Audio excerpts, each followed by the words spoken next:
in the country called being here and for listening to what I'm about to say, because the experiences that I'm going to share with you is actually not something that should be easily forgotten, and definitely there are some lessons there that can be learned for any society in this world. So like I said, I grew up in a country that's called Bosnia-Herzegovina, and its capital city, Sarajevo. Not the big city though, it's a city of 350,000 people, but still a very, very beautiful city and a very dear to my heart. I was born in 1972, and I guess I wouldn't change my childhood most probably for any other country or any other city in the world up until 1992. Sorry. Just to put things a little bit into perspective, Bosnia and Herzegovina is a beautiful, multi-ethnical, multicultural country, and Sarajevo is a pure example of that, where quite often Sarajevo is referred to as European Jerusalem, where you have a synagogue, a mosque, an Orthodox church, and a Catholic cathedral placed not more than 100 meters away from each other along the main strand, the main pedestrian zone in Sarajevo. And I hope that many of you will come and visit sometimes, and there I will be there to show you around a city where people are divided only by their names. Bosnia is a country where all the people are white, all the people speak the same language, all people are dressed the same, they walk, talk the same. And during the time when I was growing up, the people were actually differed only by a football club that they are supporting, or the books they are reading, or the music they are listening. It was a beautiful country. Historically, many people know about Bosnia and Sarajevo especially Sarajevo, for three main things. Two are quite bad, one is actually quite nice. The first thing that usually comes to people's mind when you mention Sarajevo is the assassination of Franz Ferdinand in 1914, which was basically a spark that ignited the First World War, or the Great War, as many of you have learned from history. So yes, it did happen in Sarajevo. The second thing is actually something that you, being a school kid, is something that you most probably don't remember, which was 1984, and the time when Sarajevo hosted 14th Winter Olympic Games. That one is actually very dear to the people here in the UK, because the UK and Torval and Dean won this gold medal for this perfectly performed bolero. And then 92 to 95 is something, it's where actually all the horrors were happening in my country and in my hometown. Sarajevo was besieged for 47 months. Basically, the city was deprived of basic rights. We didn't have electricity, we didn't have water supply, gas supplies. We basically didn't have any of the things that you consider and take for granted today. So if I go back a little bit in history, back into 1992, when I was 19, I was just an ordinary kid, just like many of you will be, hanging on the block with my mates, doing things that anyone who is 19 actually does, being, and pardon me, being this sort of empty-headed teenager who had just finished high school and thought that the whole world is his. Hanging around my city in my Converse, in my Levi's, my T-shirt. Back then I still had a little bit more of hair than I do have today. Earrings, all that sort of stuff that comes naturally when you're 19. Listening to U2, to Ramones, to this is when I was in a good mood. When I was in a bad mood, I was more into Sex Pistols and this kind of stuff. Because many of these actually bands do not exist anymore, so you'll have to Google them to find out what I'm talking about. And then just in a couple of weeks' time, the whole thing changed. From this empty-headed teenager, I was there. Everything was the same, but I had a rifle in my hands, and I was defending the city from the people who decided that they are better than the others, and they wanted to kill them.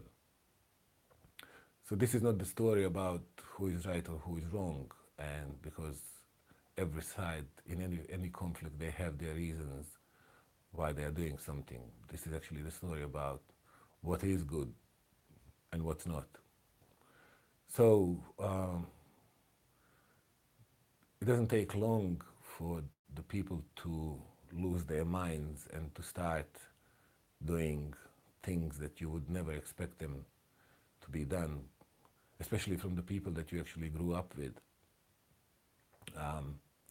So the Bosnian side, the Bosnian Serb side in the country have decided that they want to take over some territory and expand it to some nationalist idea that would be called Greater Serbia, creating a country where there will be a superior race as opposed to anybody else.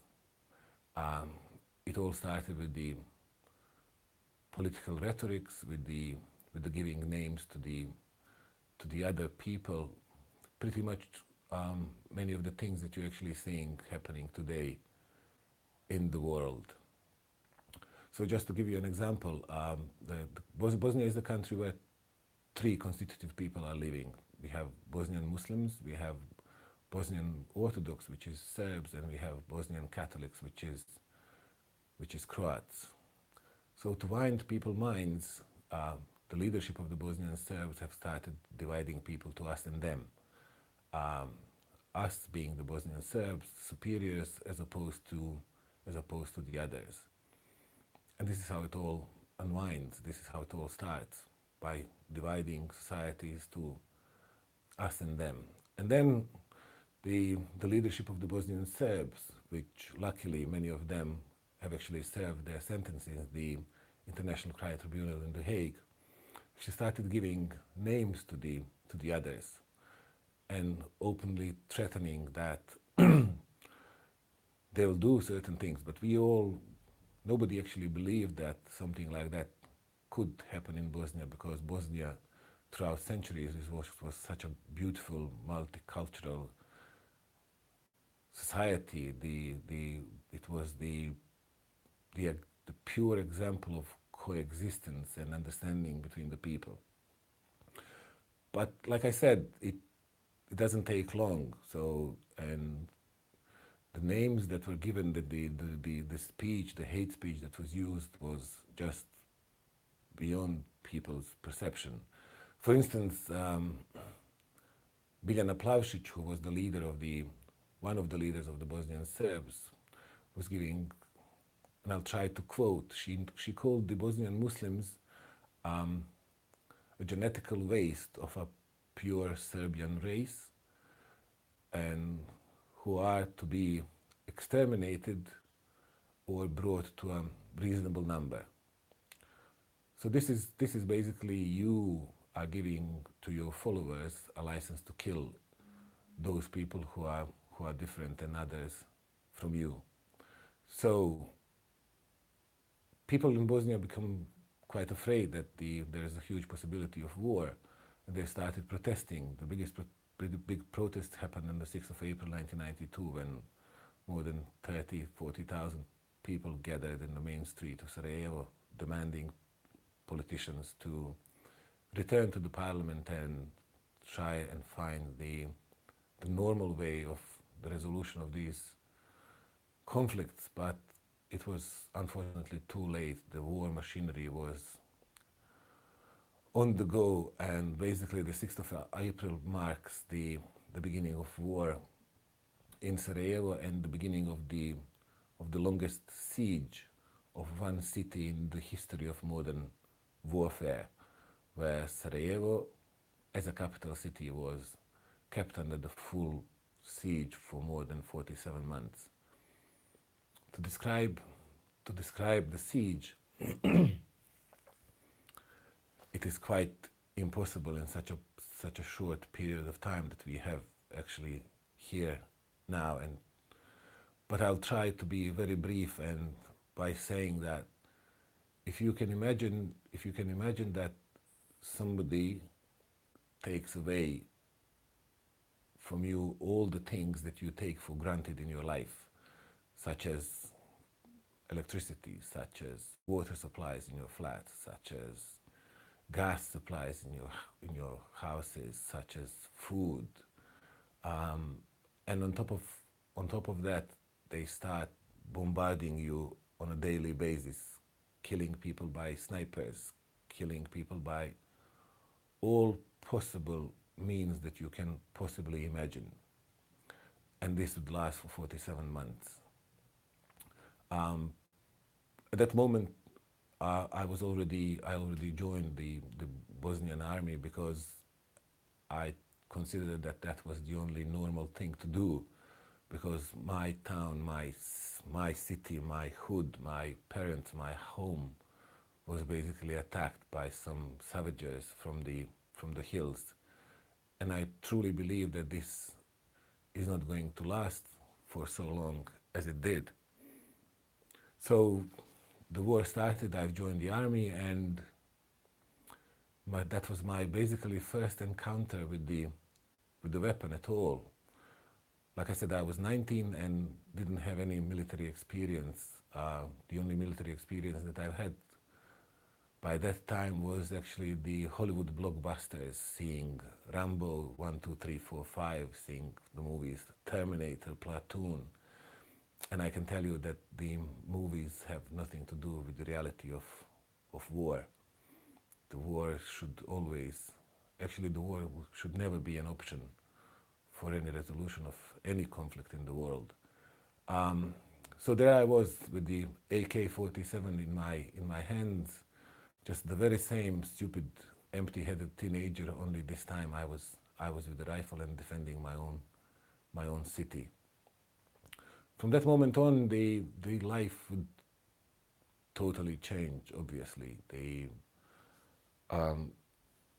it would be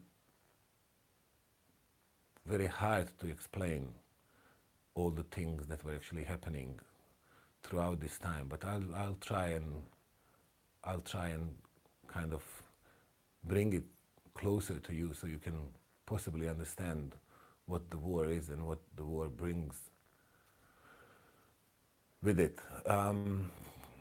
Being a soldier is, I can tell you that there's nothing patriotic about it. There is nothing. This is the thing that just happens. You consider it being a righteous thing to do, and you just join. And like I said, I'm very proud of these 3.5 years that I've spent in the Bosnian army. But also, I can assure you that if there was any sign of another war, I would be the first one to leave, because there is nothing in this world that's worth killing or dying for. During the war, like I already said, I could be talking about the war we could stay here forever, and I would most probably drain all your batteries down, which is not my intention to do. But if I tell you that as a soldier in war in Sarajevo, I have seen and witnessed things that none of the Hollywood movies or blockbusters have actually presented so far. I have seen people being decapitated by the shrapnels of the shells. I've seen people's brains being spilled all over the place by a sniper bullet. There is nothing in the war that I haven't seen. And like I said, being a soldier is at that time it was a noble thing to do. But there was another part of my life which was equally important during the war, because um, war in Sarajevo was very specific because we didn't go anywhere. We were literally defending our houses. So after doing this part of this military duties, then there was one far more important part, which was uh, picking up on this civilian life that was stopped and that was destroyed at the beginning of the siege. Because what happened in Sarajevo is actually that the people, for the first 6 months, they were totally confused. They didn't know what is happening. Nobody was expecting the war, so life was put on the standstill. Not absolutely nothing was happening. And then after 6 months, the people of Sarajevo realized that nobody is going to do anything about Sarajevo. Nobody is going to save it, even though we were on all headlines. We were on the TV. Bosnian War was the first one that was broadcasted live on TV, but there was no help for the people of Sarajevo and Bosnia in general. So after some 6 months after the beginning of the war, people decided that, well, this is not going to work. We can't just sit at home and wait what's going to happen with us. There's kids to go to school. There are pieces of life. There's pieces of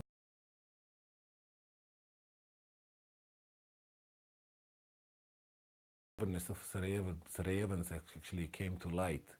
So the life was organized in a way that everything was happening under the radar. Everything was happening in that manner that these savages from the hills wouldn't be able to destroy this life. So after like I said, doing these rotations in the front line of 6 days, then we would usually have 2 days off to go home and to kind of try and live this civilian life. Just not to be mistaken, being a soldier in Sarajevo and being a civilian in Sarajevo, the chances of you not surviving the day were most probably half and half, because everything and everybody was targeted during the war in Sarajevo. So, like I said, after completing these couple of days on the front line, you would go home.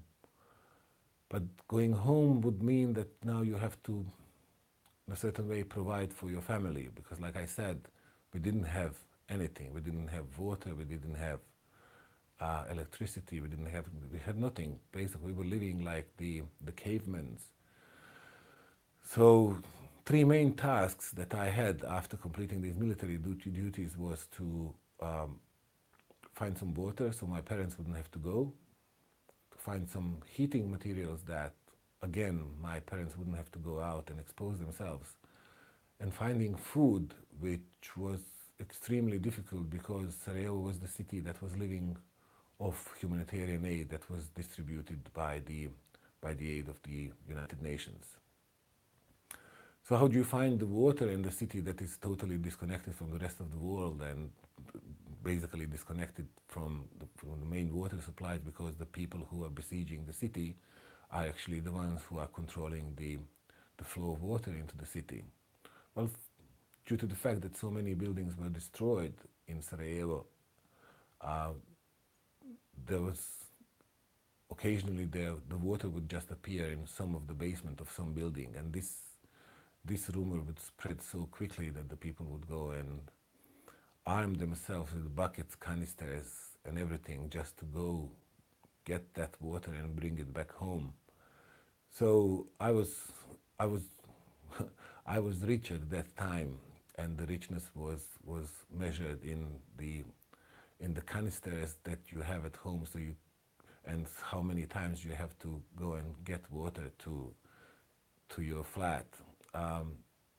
I had canisters that could actually take 60 liters of water in one go.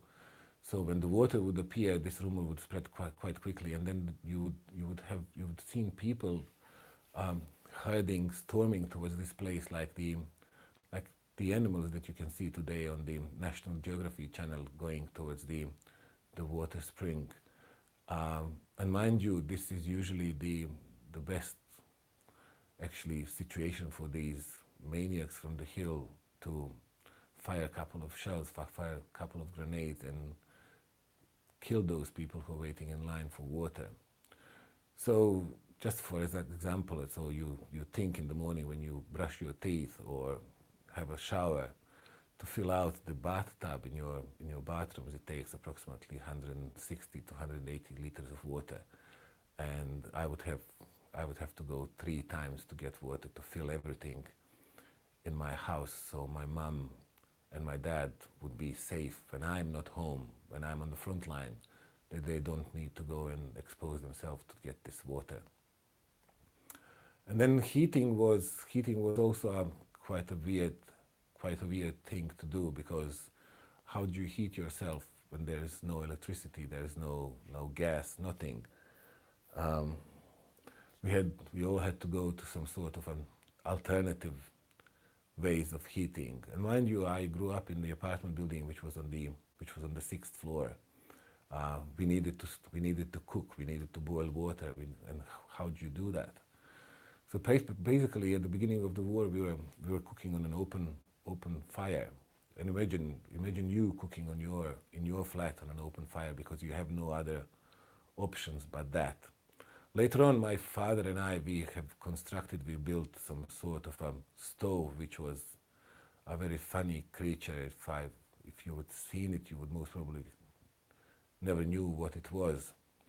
But this little stove was actually the epicenter of our world for the 3.5 years, because all of the life would be happening around it, because that's going to be this little stove that provides heating and provides cooking for us, is actually going to be our Instagram and Snapchat and Facebook and all these social medias, because we would gather around this stove and talk, because we were talking so much because you would never know if tomorrow you're going to be alive, and you didn't want to leave anything unsaid, especially to your parents. So coming back to the heating, so how do you heat yourself in a city that's like I said, not bigger than one of the hoods in any of these big cities here around the UK, and we didn't have many parks, and the parks that we had, we chopped down all the trees in the first winter of war. And then my father and myself, we came to a brilliant idea of going alternative and burning car tires. So anytime, when I was home, we would go and find destroyed vehicles, and we would cut the tires of the vehicles, and that would be our heating material.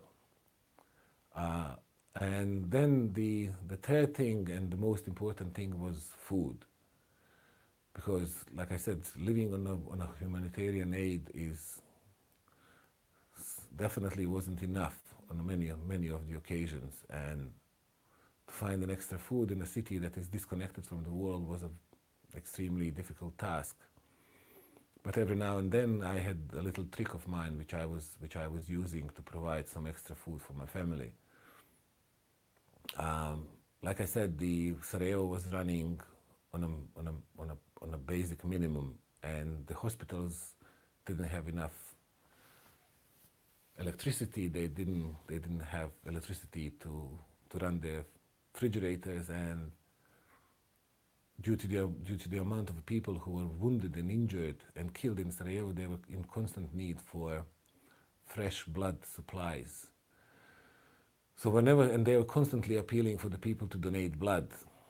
So whenever I was able to do so, I would go and donate blood, and in exchange for the blood that I have given, not as a mean of payment, but as a matter of regaining my strength, I would get a can of beef. What I would do usually is actually I would go again to the same place and offering blood, but obviously hiding my hand from the previous day and showing the other one. So I would give 2 donations in 2 days in order to get 2 cans of beef. And I'm really trying to bring these pictures to you, and listening to myself, it's very hard to believe all these things. especially because they, from this perspective, they sound so benign. But if I tell you that 11,500 people were killed during the siege of Sarajevo, and that more than 100,000 people were injured or wounded during the siege, would tell you enough about how vicious war this actually was. And then, just out of the bloom, the international community decided that it's about time to end this war, and they are going to intervene. And so the NATO and the international community, they've lifted a couple of planes, they've bombarded these positions around Sarajevo, and basically brought two sides in the conflict onto a same level, pushing them to the negotiations table, which happened in Dayton, Ohio in November 1995, where the peace treaty was signed, finishing the Bosnian War. And that was basically it. As I was pushed into a war, all of a sudden we were pushed into a peace. With peace came the receipts, the water supply was restored, the electricity supply was restored. Basically, the life pretty much came back to normal, a part of 95, I would say, % of the buildings in Sarajevo being destroyed, which would be then reconstructed in the following years. But with all these supplies came the receipts, came the bills, and you were forced to start working. And then I started working in 1996, and pretty much this is the story of me being a teenager who came from being a teenager to being a soldier to being some sort of a responsible adult who would now continue to take care of his family, but in a totally different way. And now coming back to why is all this so important for you, the audience that is actually looking at this. We in Bosnia, we never thought that the war is possible because, like I said at the beginning, all the people are the same in Bosnia. People were living in this beautiful, beautiful symbiosis for 5 centuries. At least this is what we thought before the war. But obviously there was something that was missing. And this missing part is actually the lessons that I'm going to share with you now.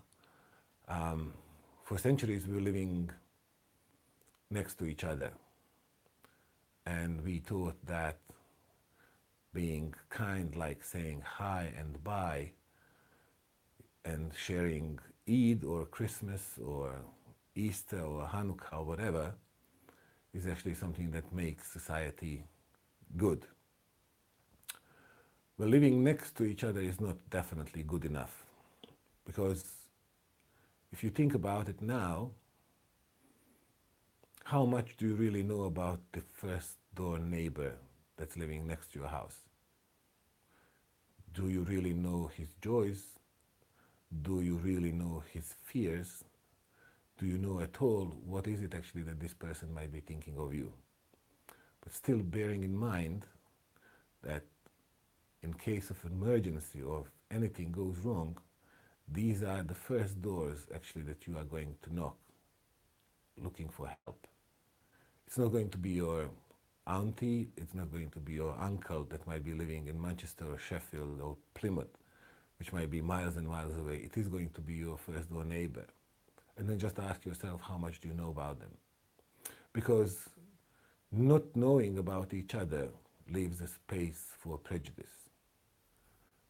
And the prejudice is actually a beautiful little candy that's so beautifully wrapped that anybody can take it so easily and swallow it, and this is where the problems would always start. So, instead of living next to each other, try living with each other. Go to your neighbors, go to the people that you see on the street, talk to them. See what is it actually that they think of you. There might be something that somebody told them about you that you have no idea about it, and this is the plant that grows so rapidly, so quickly. That is the prejudice that needs to be tackled at the very beginning, because that prejudice is the gap between the communities that any politician in this world is going to aim to make you different from each other. So if you tackle this prejudice and if you start living with each other, then there's something else that any society in this world must do.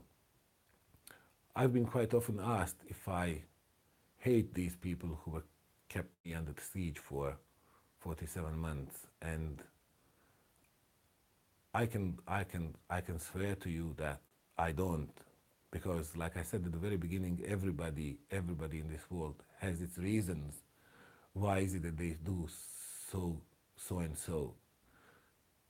So I've decided a long time ago that the hate is not going to be part of my being, because hate, in fact, doesn't say anything about the person that you actually hate.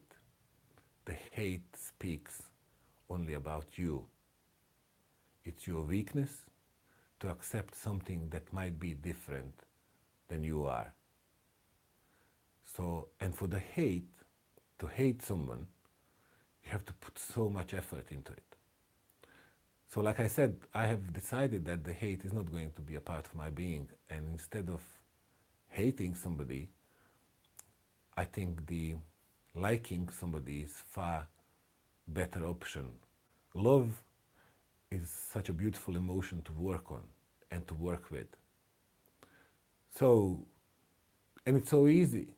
It is so easy. It is so easy to find something that you can like about somebody else. Whether it might be the way he talks, walks, smiles, the way he is dressed. So instead of hating them for that, start liking them for that, because you'll make your life far more comfortable. So if we, like I said, if we bridge these prejudices between the people and start living with each other and reject hate and accept love, then I think this is something that can actually grant us a very fair and good start. There is no religion in this world that propagates hate, or I myself, I'm not an utterly religious person. I have my values that I believe in, but if you do all the things that I've just proposed for you to do, and these are the values of the good people,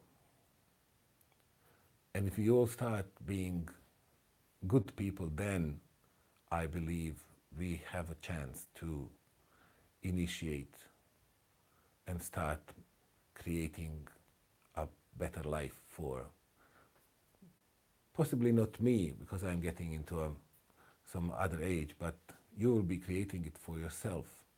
Because let me remind you that you will be the ones who will be the future leaders, future teachers, future whatever. And I demand from you, don't take things for granted. Don't allow yourself to be brainwashed. Ask questions, because it is in your nature. You're young, you are supposed to be rebellious, you're not supposed to be just obeying. And by doing that, you will be doing good things for your future. So I'm kindly asking you to do so, because without that, this world wouldn't have a chance. By doing that, you have a chance of creating a better world for yourself.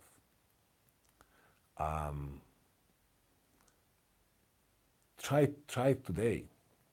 Try it in your local community. Try speaking to whoever person, maybe a person in your classroom that you consider being weird. Try speaking to her or him. or help some old lady crossing the street, or whatever. That's what good people are doing. So thank you very much.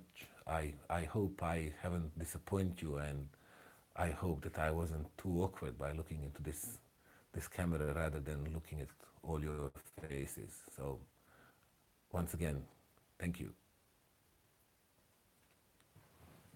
Thank you. We've now got time for some questions. So if you've got questions, then please comment on the YouTube video and we'll get those questions asked to Rešad. Got some to start with though.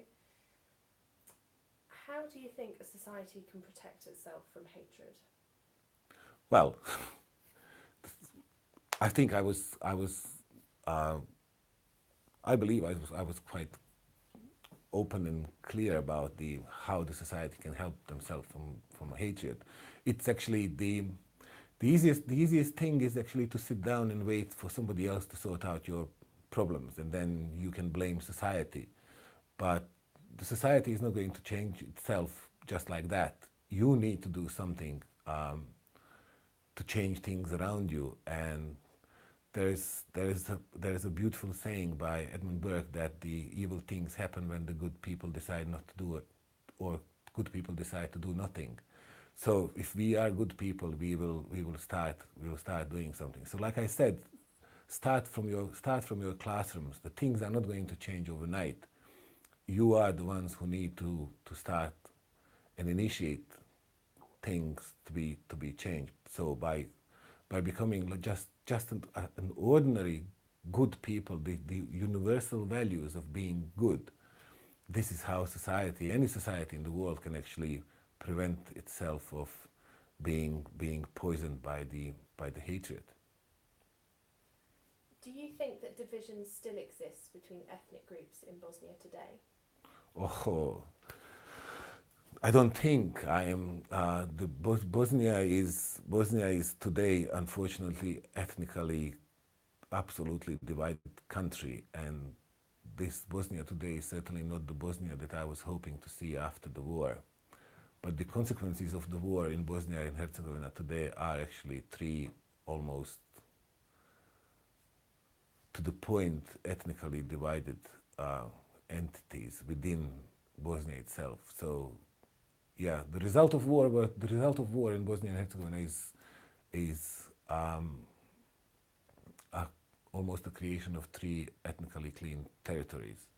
The result of war in Bosnia, the result of hatred in Bosnia that was spread in 1992 was actually the ethnical cleansing that ended up in genocide in July 1995 in the city of Srebrenica, which we actually mark today.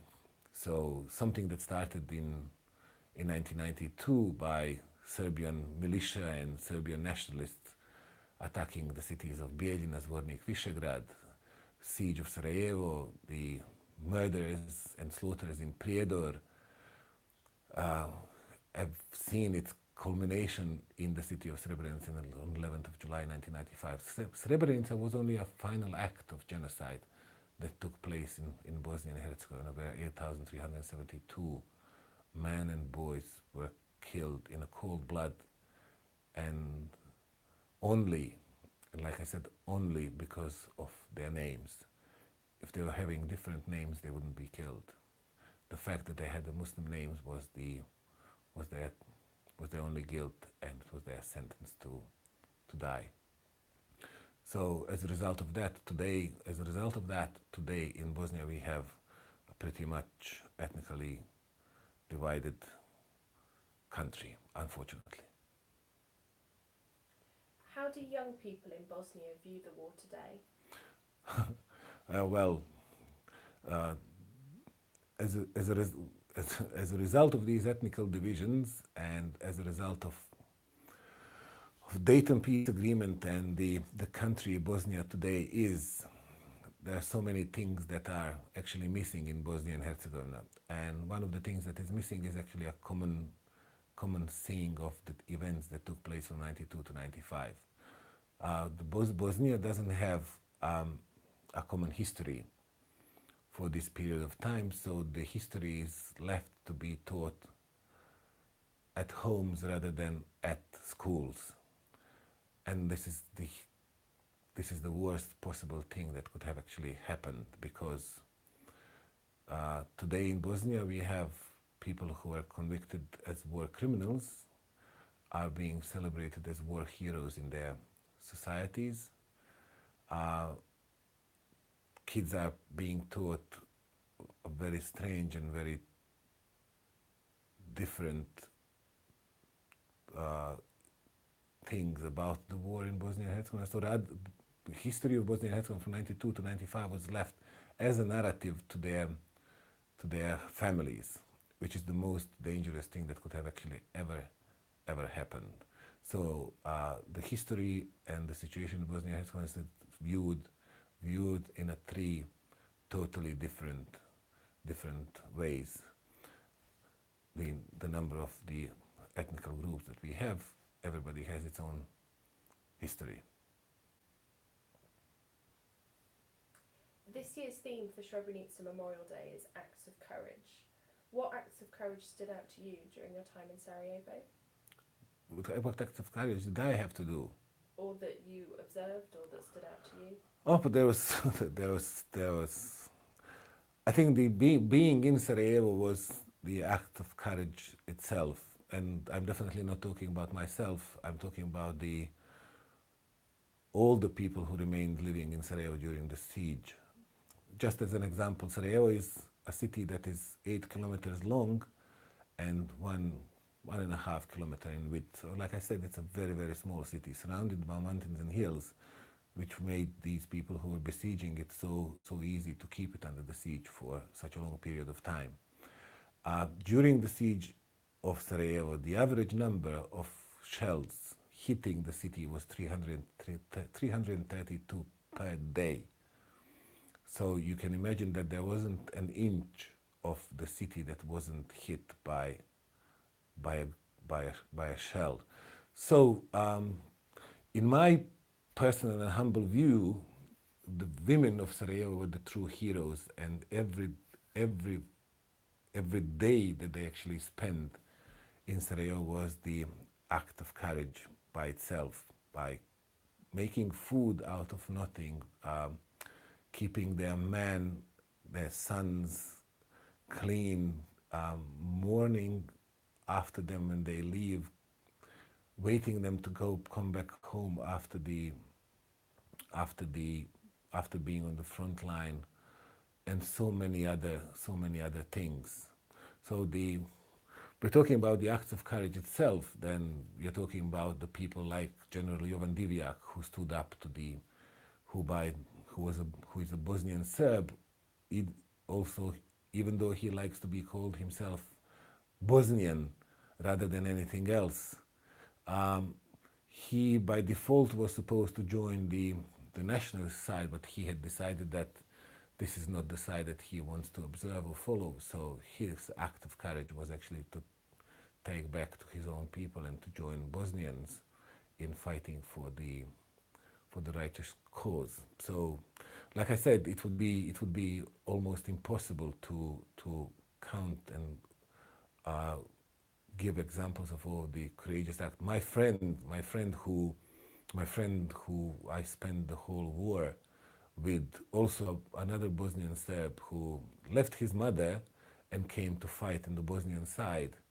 So it would be, like I said, it would be totally impossible to name all these things that I've actually seen during the war. How do you feel now about the international community's response to the war in Bosnia?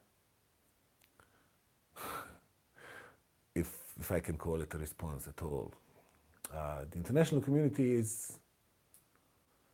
have actually betrayed Bosnian people altogether, starting from Sarajevo, from many other actually cities around Bosnia. Not only Sarajevo. Let's speak about Bosnia and Herzegovina. International community, if they really wanted to, if there wasn't for some higher cause that I haven't actually still had my grip on, could have prevented wars in not only in Bosnia, but in Croatia and Slovenia and all the countries of the former Yugoslavia. International community is unfortunately very divided in its own interests, and as such is almost not capable of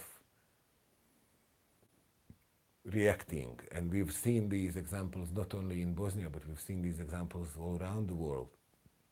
So I'm very grateful for one fact, the fact that we were receiving humanitarian aid. This was something that was actually very helpful for the people of Sarajevo to remain alive, and I'm not going to deny that.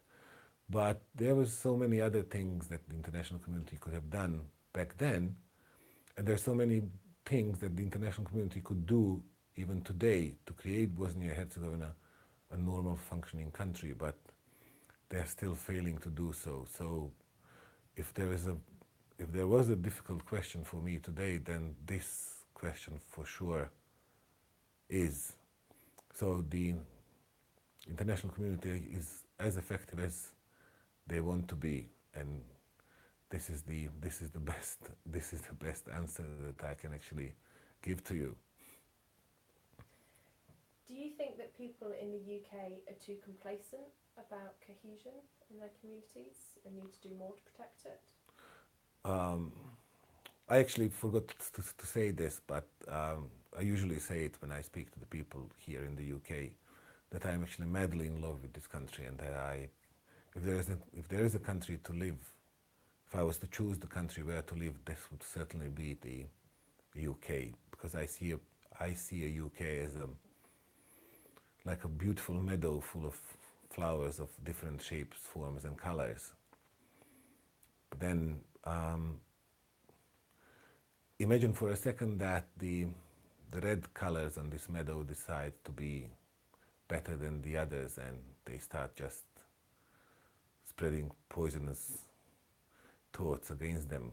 Imagine how easy it would be, because for such an obvious differences. Like I've told you, Bosnia is a country where all the people are white, they all speak the same language, they all look exactly the same. For me as a Bosnian, it's impossible to say back in Bosnia who is who, whether somebody is a Muslim or Serb or a Croat. And then compared to your country here, where the differences between the people are so obvious. So it can never be enough of trying to protect this cohesion between the people. And yes, there's always something more that can be done to protect society that you actually have today.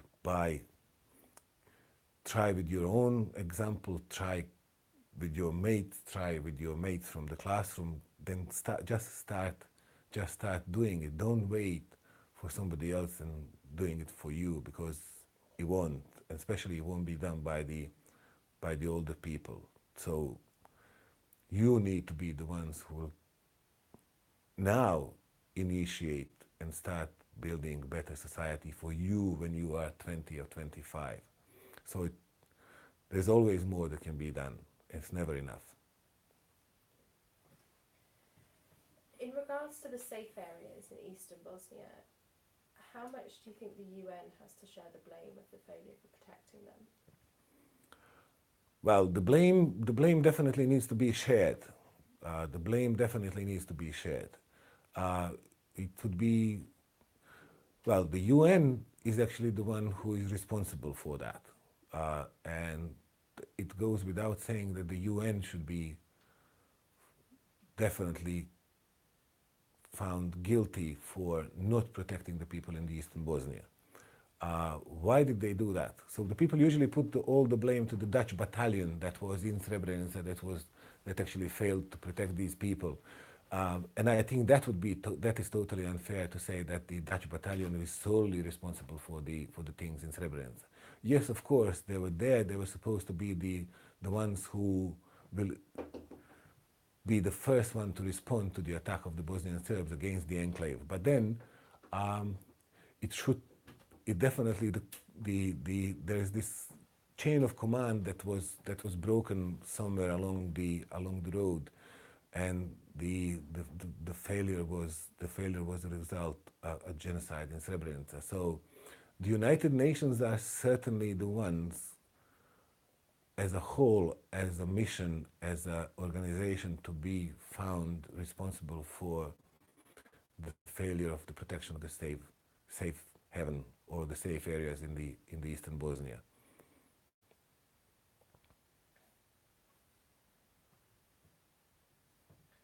What would be your final message for the young people of the UK? Wow. Well, I've tried already to put this message on, to kind of to spread it through my talking to you. But the final message, definitely the final message would be reject hate, reject prejudice, don't take things for granted, be rebellious because you're supposed to be, share love, and simply be good people. Being good people is so easy. It doesn't take too much effort or too much passion to do so. So just try not doing things to the others that you wouldn't like to be done to yourself. It's very simple. You'll make this world a better place. Thank you very much, Rešad. You're so very welcome. Thank you.